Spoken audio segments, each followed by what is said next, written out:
If you saw my last video on Fate Strange Fake, then you know just how excited I am for the anime, but at the same time, just how worried I am about it as well. And if you didn't see that video, I strongly recommend watching that before this one, because I just got back from the early screening of episode not just 1, which has always been out for about a year now, but also episode 2, 3, and 4. And I have to say, with the weekly anime finally starting at January 3rd, over 2 years since Fate Strange Fake's anime original announcement, based on the episodes we've seen so far, based on the episodes I just watched, the wait is absolutely worth it. And don't worry, for those of you guys who really care about spoilers, I won't be talking about anything too specific or anything spoilery throughout this video. But down in the comments, I'm going to be open to discussion, so if anybody wants to talk about certain scenes, certain fights, certain characters, certain plot points, then feel free to talk about it in the comments down below. Once the anime does come out though, I will be doing weekly reactions, and in those then it's free game at that point. I'll be talking about spoilers, at least the ones within the episode that is being reacted to and being reviewed. Otherwise, for this particular video, since I just watched an early screening and therefore most of you guys have not seen those episodes, I'll keep it spoiler free. And the first thing I actually want to talk about is the opening. I would talk about ending as well, but they played the song, but they didn't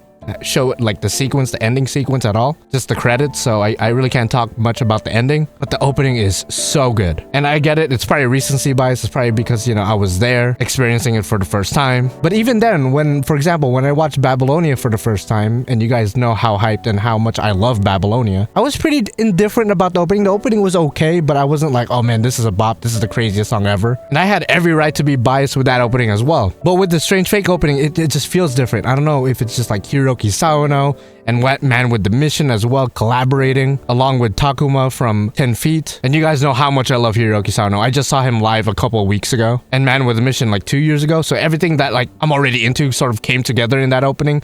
We got Fate, of course, Gilgamesh. We have Hiroki Sawano, my favorite music composer. Man with a Mission, one of my favorite Japanese bands out there. And I'm sure you guys are aware of Man with a Mission. You know, they're best known for Seven Deadly Sins, Gundam, Log Horizon, of course, Demon Slayer. And I don't think I have to say too much about Hiroki Sawano. I could literally just say Attack on Titan, you guys would be like, oh, okay. So I'm sure it goes without saying, I really have nothing to complain about when it comes to the music, whether it be the opening or like the actual OST within the episode, which if it wasn't obvious is also being done by Hiroki Sawano. And again, as far as the ending, I believe the band is called 13.3 grams, if I'm not mistaken. And I'll be honest with you guys, I never heard of them before, which makes sense, honestly, if you look them up. I believe they're a band that barely started about 4 years ago. And I think, unless I'm mistaken, because there's really not a lot of information on them, from what I can see at least, this is their first anime song, so I hope this is going to be their big break. I love it when Fate introduced me to new artists, whether that be with Grand Order introducing me to new designers, new character designers, new illustrators, or in this particular case, you know, Fate Strange Fake introducing me to new bands as well. So again, I hope this is their big break, because I think even without the sequences, hearing the song, I think they did a pretty good job. But enough about the music. I'm sure you guys could pretty much tell that I'm pretty satisfied with the songs and the music and the OST. Let's talk about the visuals, the animation. And to be frank, just to put it as simply as possible, if you like the animation of episode 0 and episode 1, then you're going to absolutely love episode 2, 3, and 4. You can tell A1 Pictures is going full out with Fate Strange Fake. Everything just looks so smooth and there's no wasted frame. And I'd even go as far as saying the animation has actually improved a lot since episode 0 and episode 1. And look, I get that they had a lot of time to work with the anime because they delayed the anime several times, but I like to see things with a more positive point of view. Like personally, I'm glad you could see that they took that time and used it productively. Had I watched these episodes and it was like trash animation, you guys would know. I would tell you guys, I would be honest. I'd be like, damn,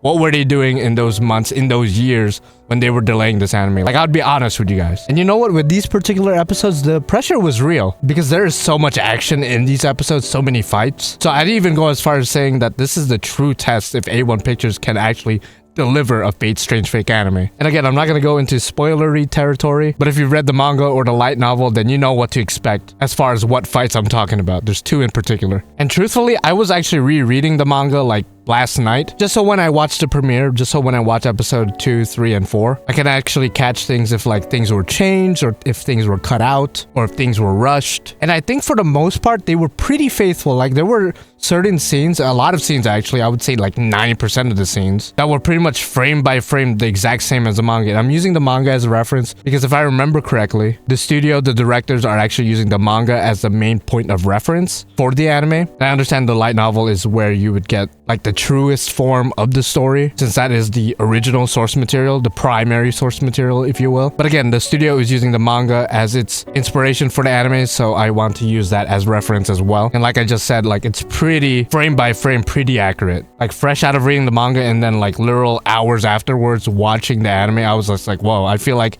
I'm just pretty much rereading the manga again, but obviously animated. You know, that's what anime is, obviously. And all in all, like I just said, nothing really stood out to me as far as like, was this part cut out? Like I didn't really notice anything cut out as far as like important things or essential information for the overall plot or the characters. Because like I said in my last Strange Fake video, when I go into anime, I always go into it with the expectation like, okay, certain stuff are going to be cut out from the manga or the light novel or the visual novel, whatever the source material is. Very rarely, very rarely is an anime adaptation 100% true and 100% accurate to the source material. It's very rare. Most anime will cut stuff out for time. Most anime will cut stuff out just for a better flow of the story, because what might flow in a manga setting, in a manga format, or in a light novel format might not flow as well in an anime format. And at least in this particular case, most things are more or less the same as far as following the manga. Now, if you caught what I said specifically earlier, I said 90%.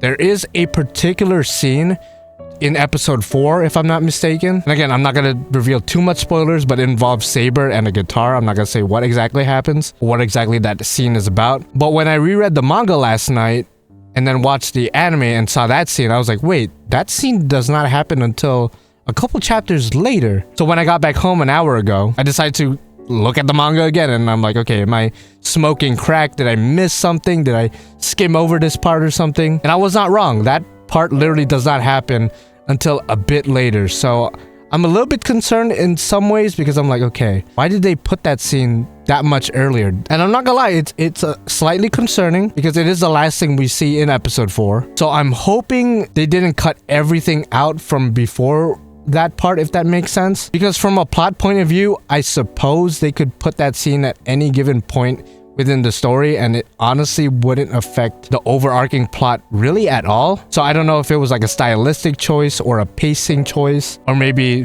when they were reading the manga, it just made more sense to put that scene a little bit earlier, maybe. But if I sound vague, it's because, again, I don't want to spoil anything. And once episode 4 comes out for everyone else, for you guys watching right now, and if you've read the manga, you guys will see what I'm talking about. But yes, overall, they were pretty accurate to the manga, except for that little part. And I'm sure if I was nitpicking, I'm sure if I had the manga out and was watching the anime while looking at the manga, I'm sure I could find other stuff that was cut out or maybe changed or moved around. But just on the top of my head, watching it, everything looked pretty damn accurate. And if we're talking about specifically pacing, nothing felt rushed, nothing felt overlooked. Now, don't get me wrong, everything felt pretty tight at the same time. Like if you were looking away for even 5 seconds, you're probably gonna miss something pretty important. So it's definitely an anime that you gotta like pay attention to for sure. But I wouldn't say rushed. I think rushed might be a bit too strong of a word. I would just say tight. I think tight is a much better word. So if A1 Pictures continues with this momentum, this consistency, this pacing, then I honestly think they could pull a Fate Strange Fake anime. I think they could pull it off for sure. And I'm not gonna pretend like my worries from my previous video is just gone, but they are definitely alleviated, because these episodes for the most part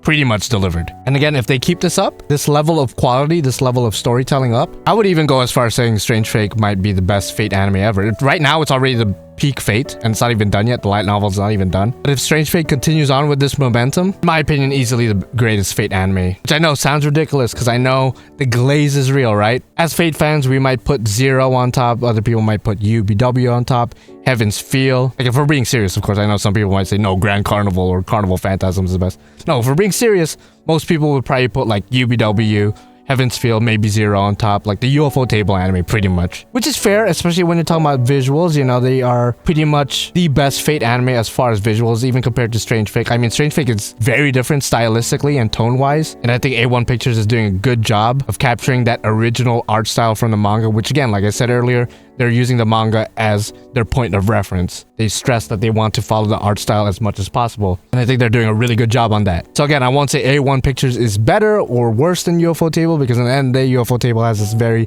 cinematic style. But I really can't stress enough how much I love the charm, the smoothness, the unique look of Strange Fake. I don't know, it's just something about its style that just hits different. But yeah, that's pretty much my overall thoughts. You know, I could talk about voice acting, but of course Japanese voice acting, like really nothing to complain about. I really love, I think I said this with episode 0 if I'm not mistaken, Jester's voice actor is just peak. I think the voices that stood out to me the most, definitely Jester. Ansa Cervantes also does a really great job, whoever his voice actor is. I love hearing Francesca's voice as well. Caster, the police chief's servant, he's always a fun watch. And I guess that word right there kind of sums up my entire opinion, honestly. The word fun. I think Fate Strange Fake is a very fun experience. And again, I said this multiple times throughout the years, throughout this video. I can't wait till it comes out so everyone else can experience it. Again, January 3rd. It's coming out January 3rd. I know everyone's like, oh, we gotta wait 1 year for another episode. We gotta wait for another anime convention for another episode. No. It's literally in less than a month. In a couple of weeks, we will have a weekly anime series. I believe they will start with episode 1 again. I remember seeing somebody talk about that they're gonna show episode 0 and episode 1 again, and then episode 2 the following week. I'm not sure. And I understand that episode 1 and episode 0 has been out already for a while now, and I bet most people have already seen them. But regardless, the weekly anime series is starting January 3rd officially. If I were to give like a quick scoring just based on these first 4 episodes plus episode 0. So far story, I'd say 9 out of 10. Characters easily 10 out of 10. I love all the characters in Fate Strange Fake. They're all just so interesting. A lot of them are so like batshit insane. It's just fun to watch them. And then of course you have Gilgamesh in there, and Gilgamesh is my favorite character of all time. So every time he's on the screen, it's always fun. Music, 10 out of 10. Hiroki Sano, you cannot go wrong with him. Voice acting, 10 out of 10. For animation, I'd say maybe like a 9 out of 10 overall, but then it fluctuates here and there. Sometimes like a 9.5, maybe even 10, depending on what's happening. But again, so far everything is smooth. If we're talking specifically art style wise, along with animation, art style, I'd say 10 out of 10. I love the art style. And I guess as a side note, for those of you guys who went or are curious maybe, this was the menu for the food. For the Fate Strange Fake premiere at the Alamo Draft House. Look at those prices, dear God. But again, a lot of it was free. There was a big discount for those of us who got the tickets. So we didn't pay full price for that, a lot of us. But Jesus Christ, that is a lot. That is a lot of money for what? $20 for a hot dog? Granted, it came with fries. You know, it was a pretty big hot dog, I'm not gonna lie. Pretty good. I guess if I were to rate these, because I did try all these things. I mean, it's a hot dog. It's like, you know, you can't go wrong, I guess. I would say like 8.5. The Inside Out burger, pretty good. If I were to compare the Inside Out burger to the actual real life In-N-Out burger, the fries were better. I'll say that. The patty was bigger. So if you like that, then great. But I think flavor wise, I think In-N-Out burger is better than the Inside Out burger. That's just my opinion. The Potion of Youth, which I don't drink alcohol, so I took a sip and then like spat it out right away. Even if I did drink alcohol, it didn't even taste that great. I don't know. It's not for me. So the Potion of Youth, I'm sorry, my king, I couldn't drink it. I'm straight edge. I just don't do that, and it didn't really taste that good for me as somebody who doesn't drink alcohol. So I guess 3 out of 10. It looked nice, had a nice little visual. And then the Golden King, I will say non-alcoholic. So I did drink this. Very good. I like the Golden King. First sip though, pretty sour, but you had to mix it, I guess. And when you mix it, it dilutes the sourness a little bit. I guess it gets mixed in there quite well. So overall, pretty fun menu. I like that we had a little themed menu going into it. It was my first time going to a theater where we could eat actual meals. It's not like, you know, we grab popcorn, corn dog or whatever. Like, no, there's a table there, a little light so you could see what you're eating.